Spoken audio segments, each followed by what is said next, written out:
Muito bem, meninos e meninas. Isso é o fim do mundo? Isso é o fim da história? Não. Isso é só um momento que a humanidade está passando para poder tentar se descobrir melhor, se entender melhor e poder corrigir determinados erros. Então, não entre em pânico, lava bem suas mãos, usa aquele álcool gel se tiver, mas se não tiver álcool gel não precisa pirar. Lavar as mãos é água e sabão e acabou, beleza? Já é o suficiente. Bom, eu estou aqui na minha casa gravando a primeira aula para esse período de confinamento aí devido ao combate à Covid-19. Todo mundo já sabe por que a gente está fazendo isso. E o curioso é que muita gente já sabe que eu já gravo vídeos há bastante tempo falando sobre muita coisa, sobre política, sobre cultura pop, sobre literatura, sobre quadrinhos, mas é a primeira vez que eu vou gravar uma videoaula. E por que eu nunca tinha gravado uma videoaula antes? Não tenho a mínima ideia. E o que a gente vai fazer nesse vídeo? Hoje a gente vai entrar no capítulo novo, que será o capítulo 1 do módulo 2 da nossa apostila. E esse capítulo fala sobre um assunto muito legal que eu gosto muito, que é o islamismo. Primeiro vamos diferenciar algumas coisas aqui, antes da gente entrar nessa conversa sobre islamismo. O que é islamismo? O que é árabe? O que é muçulmano? Muitas vezes essas palavras a gente confunde elas, não usa elas como se fossem exatamente as mesmas coisas, embora elas estejam relacionadas. Primeiro, árabe. Árabe é o povo que tem origem lá na Península Arábica, uma região da Ásia chamada Oriente Médio. Então, árabe é o povo. O islamismo é uma religião que surgiu nesse povo, foi criada por um árabe e passou hoje e se tornou uma religião muito forte, quase que predominante entre os povos árabes. E muçulmano é como a gente chama a pessoa que se tornou um devoto, um seguidor da religião islâmica. Essa história começa mais ou menos há uns 600 anos atrás, lá na Península Arábica, que, como eu já falei, fica na Ásia. A civilização árabe ela era formada por diversos povos diferentes, mas os principais deles que você precisa saber são as tribos urbanas e as tribos chamadas beduínas, ok? Então eram os grupos urbanos e os beduínos. Eles eram grupos que viviam na cidade, principalmente no litoral, cidades mais próximas das regiões de litoral, e eram comerciantes, controlavam atividades comerciais. Já os beduínos, ou povo do deserto também como eram chamados, eles eram criadores de camelos, eram agricultores, pastores. Como era a religião do povo árabe antes do surgimento do islamismo? Bom, antes de surgir o islamismo, os árabes seguiam várias religiões, o que a gente chama, já vimos isso nas aulas, a gente chama de politeísmo. Eles acreditavam em vários deuses diferentes. Então isso fazia com que existissem várias religiões diferentes também.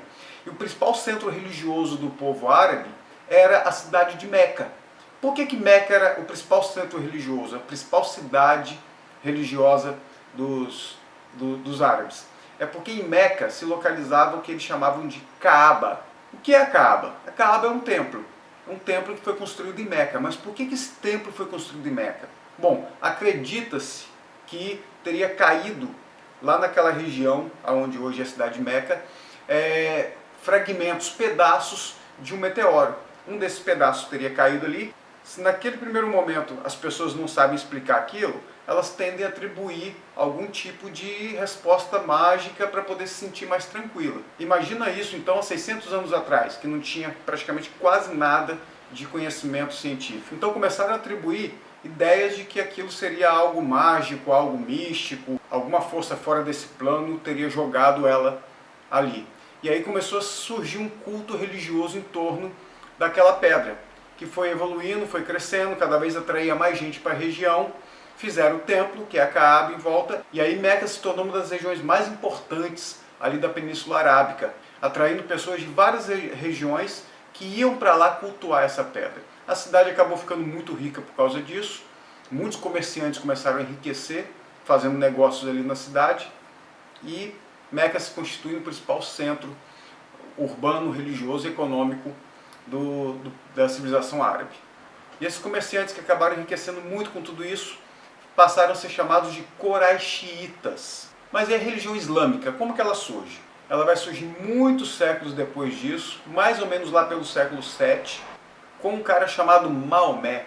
Maomé ele era um comerciante de camelos, ele tinha se casado com uma viúva, que o marido dela, o esposo dela, antes de morrer, teria deixado esse comércio de camelos para ela. Maomé então conhece essa viúva, casa-se com ela e passa a a administrar esse comércio de camelos. E, como todo comerciante daquela época, ele viajava muito por várias regiões ali da Península Arábica e, às vezes, indo além até da Península Arábica. E aí ele passa a conhecer várias culturas e religiões diferentes. Quais foram as culturas e religiões que ele teve contato? Duas religiões muito populares e muito fortes hoje no mundo também, que é o cristianismo e a religião hebraica.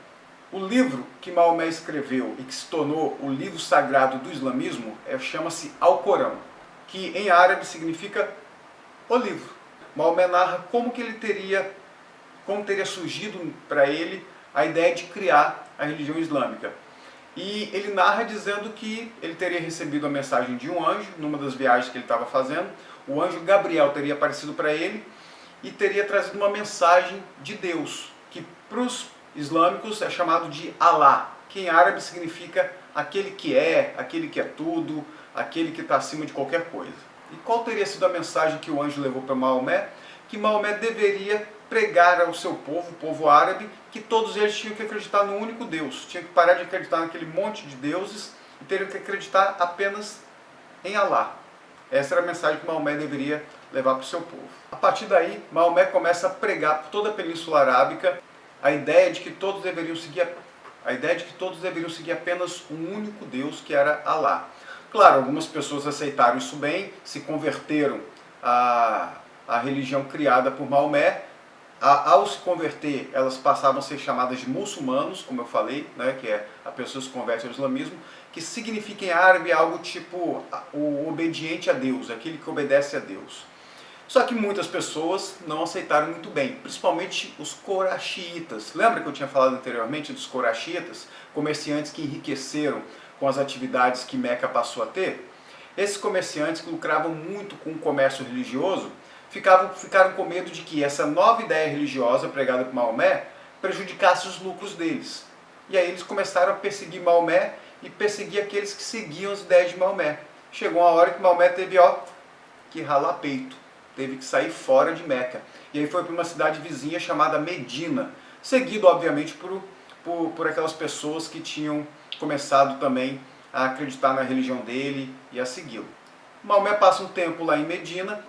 A população de Medina aceita muito melhor as ideias de Maomé, aceita muito melhor o islamismo.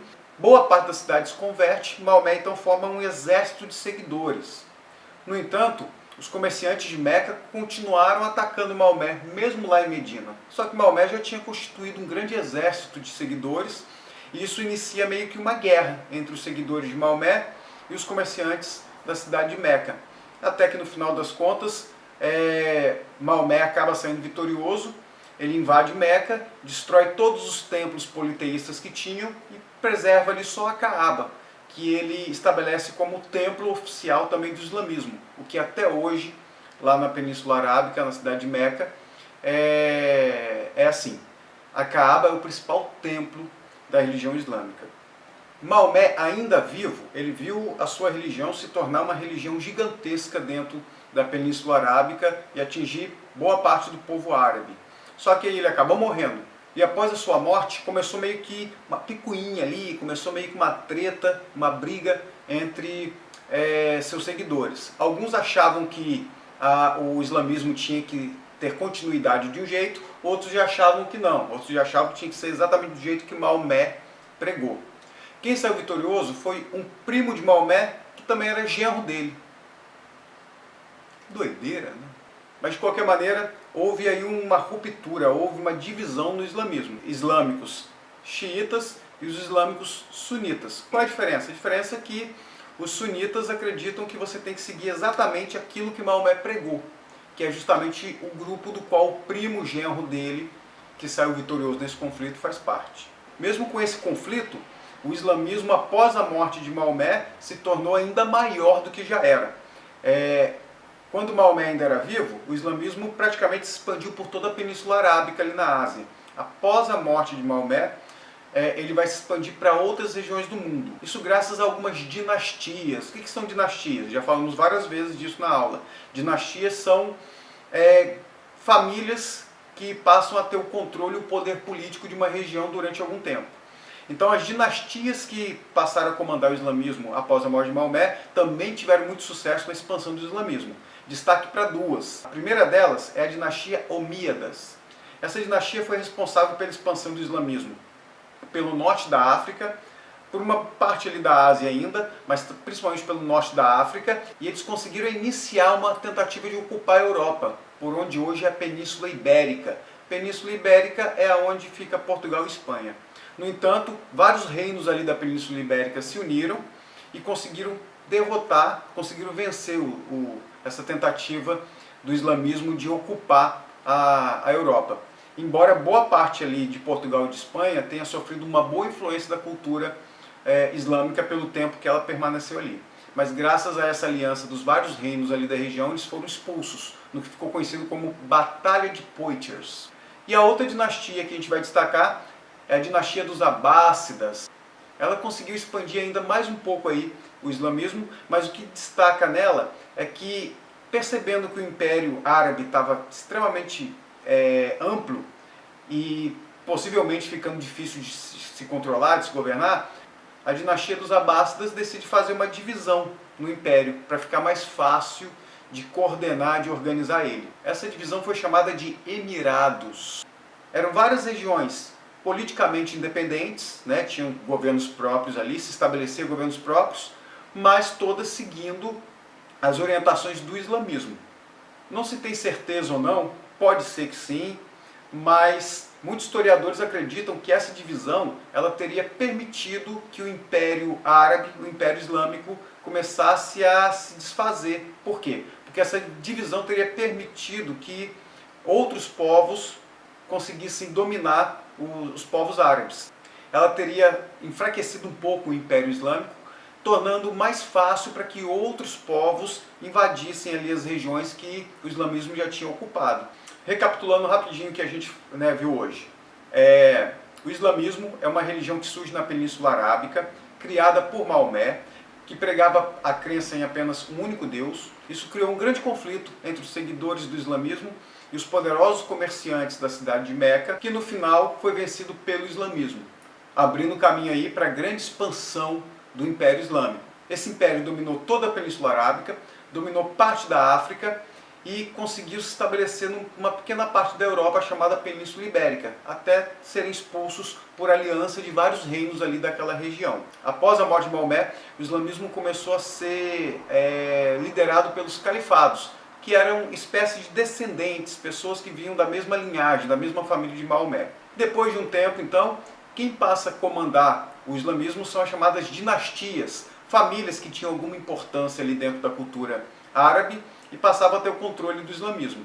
Duas dessas famílias foram as mais importantes: a dinastia dos Omíadas e a dinastia dos Abássidas. A dinastia dos Omíadas foi aquela responsável pela expansão do islamismo para fora da Península Arábica, chegando até a Europa, e a dinastia dos Abássidas foi aquela dinastia que dividiu o império em emirados, o que acabou então tendo como consequência a fragmentação do islamismo, abrindo caminho para que o islamismo fosse dominado por outros povos, principalmente os turcos e os mongóis.